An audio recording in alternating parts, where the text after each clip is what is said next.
Operation Sindoor नाम सुनने में देशभक्ति का लगता है, लेकिन असल में ये सिर्फ मीडिया पर किया सरकार का एक तमाशा था। If the 26 people who died, if their families are affected, we are willing to say 1,000 sorries.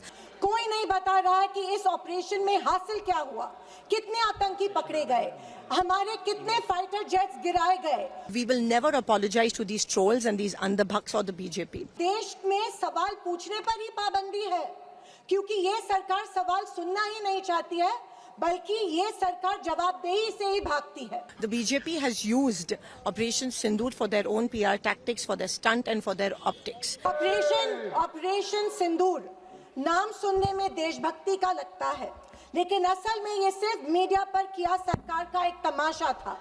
कोई नहीं बता रहा है कि इस ऑपरेशन में हासिल क्या हुआ, कितने आतंकी पकड़े गए, हमारे कितने फाइटर जेट्स गिराए गए, कौन जिम्मेदार है, कौन किसकी गलती है, इसका हिसाब देने का दायित्व इस सरकार का है। मगर देश में सवाल पूछने पर ही पाबंदी है, क्योंकि ये सरकार सवाल सुनना ही नहीं चाहती है, बल्कि ये सरकार जवाबदेही से ही भागती है। अध्यक्ष महोदय, आज की परिस्थितियों को देख मुझे रोम में बने कॉलिसियम की याद आती है। विश्व की सबसे अविस्मरणीय और पुरानी इमारतों में एक है। रोम में बनी कॉलिसियम मनुष्य की कल्पकता और निर्माण क्षमता का एक अभूतपूर्व मिसाल है, पर इसके अलावा वो एक गंदे और घिनौनी राजनीति का भी प्रतीक है। कहा जाता है कि इसका निर्माण उस समय की जनता को खेल और मनोरंजन में उलझाए रखने के लिए किया गया था, ताकि जनता का मूल मुद्दों पर से ध्यान भटक जाए। कुछ ऐसा ही आज हमारे देश की सरकार करती प्रतीत हो रही है।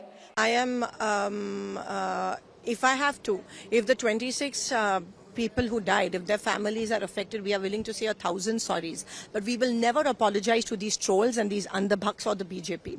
The BJP has used Operation Sindoor for their own PR tactics, for their stunt and for their optics.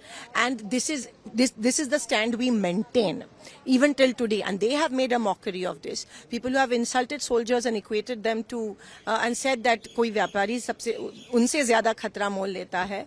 They should not give us lessons on patriotism and deshbhakti.